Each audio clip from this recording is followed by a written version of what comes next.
도시 하나가 통째로 불타 무너진 그 다음날 아침, 한 남자가 그 잿더미 속으로 거꾸로 걸어 들어갔습니다. 모두가 등지고 떠나던 그곳으로요. 그는 부두에서 나무 판자 2장을 구해와 빈통 위에 척 걸쳤어요. 그리고 그 위에서 은행 문을 열었습니다. 이게 도대체 무슨 상황이냐고요? 하루 전으로 가볼게요. 1906년 4월 미국 샌프란시스코. 새벽에 땅이 25초 동안 흔들렸고 곧이어 솟구친 불길이 사흘 동안 도시를 태웠습니다. 도시의 은행들은 전부 멈춰섰어요. 이유가 좀 의외인데요. 금고가 불에 너무 뜨겁게 달궈진 겁니다. 그 상태로 문을 열면 안에 든 지폐가 공기를 만나 그대로 타버리거든요. 그래서 은행가들은 금고가 식기를 기다렸어요. 며칠씩, 길게는 몇 주씩이요. 도시의 돈이 통째로 잠겨버린 거죠. 바로 그때 그 남자가 판자 위에 돈을 풀었습니다. 집도 가게도 잃은 사람들이 몰려들었어요. 손에 쥔 거라곤 아무것도 없는 사람들. 그는 그들에게 돈을 빌려줬습니다. 담보도 서류도 없이 얼굴을 한번 보고 악수를 한번 하고 그게 다였어요. 다들 도시를 등지고 떠나던 그날, 이 남자가 판자 위에서 한 행동이 돈은 도대체 누구의 것인가를 통째로 바꿔놓게 됩니다. 그는 1870년 캘리포니아의 한 농장에서 태어났습니다. 이탈리아에서 배를 타고 건너온 가난한 이민자 부부의 아들이었어요. 그가 17살 무렵 친아버지가 세상을 떠납니다. 어린아이가 감당하기엔 너무 이른 이별이었죠. 가족은 더 힘들어졌고 그는 14살 무렵 학교를 그만둡니다. 그가 일하러 간 곳은 새아버지의 농산물 도매상이었어요. 새벽에 일어나 채소와 과일을 떼우고 농부들과 값을 흥정하는 일. 그런데 이 청년, 장사에 정말 소질이 있었습니다.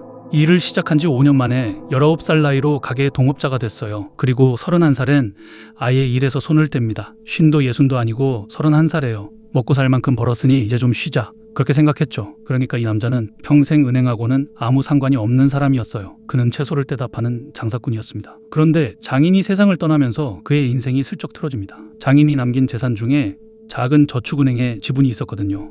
유산을 정리하다 보니 그는 얼떨결에 그 은행의 이사가 되어버립니다. 태어나서 처음으로 은행이라는 세계에 발을 들인 그는 거기서 도무지 이해가 안 되는 광경을 봅니다. 은행이 사람을 가려서 받고 있었어요. 돈 많은 상인, 큰 사업가, 그런 사람들한테만 문을 열어줬죠. 이민자, 막노동꾼, 작은 농사꾼, 여자들, 이런 사람들한테는 아예 당신은 안 됩니다 였습니다. 그가 보기엔 정말 이상했어요. 이 도시를 진짜로 굴리는 건 바로 그 사람들인데요. 새벽에 일 나가고 한 푼 두 푼 모으는 그 사람들인데 그는 다른 이사들에게 말했습니다. 저 사람들한테도 은행 문을 열어주자고. 돌아온 대답은 코웃음이었어요. 그래서 그는 이사 자리를 박차고 나옵니다. 자리를 박차고 나온 그는 황당한 결심을 합니다. 그럼 내가 직접 은행을 차리겠다. 1904년 그가 차린 은행은 은행처럼 생기지도 않았어요. 원래 술집이던 자리를 빌려서 간판만 받고 단 거였거든요. 심지어 그 위치가 자기를 비웃은 그 은행 바로 길 건너편이었습니다. 그가 받겠다고 한 손님은 다른 은행이 전부 내쫓은 바로 그 사람들. 이민자, 노동자, 작은 가게 주인, 은행 문턱은커녕 평생 은행 안에 들어가 본 적도 없는 사람들이었죠. 그런데 여기서 문제가 하나 있었어요. 그 사람들은 은행을 무서워했습니다.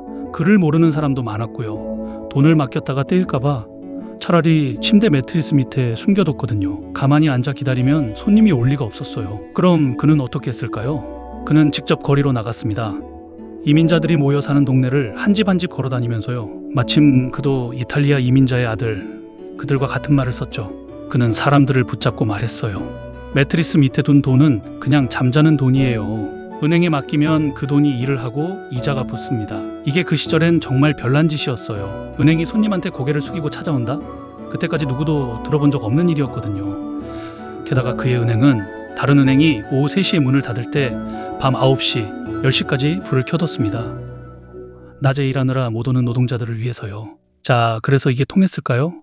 통했습니다. 첫날 그의 은행에 들어온 돈은 $8,000 남짓. 솔직히 작았어요. 그런데 1년이 지나자 그 작고 작은 푼돈들이 모여서 $700,000를 넘어섰습니다. 별 볼 일 없다고 무시당하던 사람들의 호주머니, 바로 거기서 어마어마한 돈이 흘러나온 거예요. 자, 여기까지도 충분히 놀라운 이야기죠. 그런데 이 은행의 진짜 시험대는 아직 오지도 않았습니다. 1906년 4월 18일 새벽 5시 12분, 바로 그 지진이 샌프란시스코를 덮칩니다. 이어진 불길이 사흘 동안 도시를 태웠어요. 은행 수십 곳이 잿더미가 됐고요. 살아남은 은행도 달궈진 금고 때문에 문을 못 열었습니다. 도시의 모든 은행이 그렇게 멈춰버렸어요. 그런데 이 남자는 달랐습니다. 그는 불길이 닥치기 전에 누구보다 빠르게 움직였어요. 은행 안의 현금과 금을 통째로 빼냈습니다. 그리고 그걸 마차에 짐짝처럼 숨겨서 불바다를 가로질러 도시 밖 자기 집까지 옮겨버렸어요. 그리고 이틀 뒤 그는 그 돈을 들고 부두로 돌아옵니다. 판자 2장을 빈 통 위에 걸쳐 영업대를 차렸어요. 그 위에 금화 자루를 척 올려놓고 그는 외쳤습니다. 우리는 샌프란시스코를 다시 짓겠습니다. 집을 잃은 목수에게, 가게를 잃은 상인에게. 그는 담보도 서류도 묻지 않았어요. 얼굴을 보고 악수를 하고 그냥 빌려줬습니다. 당신의 얼굴이 나에겐 충분한 담보예요. 그렇게 말하면서요. 그 돈으로 사람들은 못을 사고 목재를 샀어요. 그리고 다시 가게를 열었습니다. 무너졌던 샌프란시스코가 그의 판자 위에서 다시 일어서기 시작한 거예요. 그리고 그를 믿은 사람들의 돈이 이번엔 더 크게 그의 은행으로 몰려들었습니다. 이 남자의 이름은 아메데오 피에트로 자니니. 사람들은 그를 AP 자니니라고 불렀어요. 그가 술집 자리에 차렸던 그 작은 은행의 이름은 뱅크 오브 이탈리아. 그리고 그 은행은 훗날 미국에서 가장 큰 은행이 됩니다. 그가 세상을 떠날 무렵엔 지점이 500곳을 넘었고요. 한때는 세계에서 가장 큰 은행이었어요. 그 은행의 이름은 뱅크 오브 아메리카. 이름을 알고 다시 보면 이 이야기의 진짜 모습이 보입니다. 자니니는 어디서 새로운 돈을 만들어낸 게 아니었어요. 그저 모두가 거들떠보지 않던 곳을 봤을 뿐입니다. 그 시절 은행은 부자만 상대했어요. 가난한 이민자, 노동자, 작은 농사꾼은 돈 안 되는 사람들이라며 버려뒀죠. 자니니는 바로 그 버려진 시장으로 걸어들어가 그들에게 돈을 빌릴 자격을 열어줬습니다. 한 사람 한 사람은 보잘것없는 푼돈이었어요. 그런데 그 푼돈이 수백만 명에게서 모이자 어떤 부자의 금고도 못 당할 거대한 강이 됐습니다. 이 이야기가 돈에 대해 알려주는 한 가지예요. 모두가 저긴 돈이 안 돼 하고 지나치는 시장은 텅 빈 게 아니라 아직 아무도 문을 열어주지 않은 것일 뿐입니다. 그런데 정작 자니니 본인은 그 거대한 돈을 끝까지 거부했어요.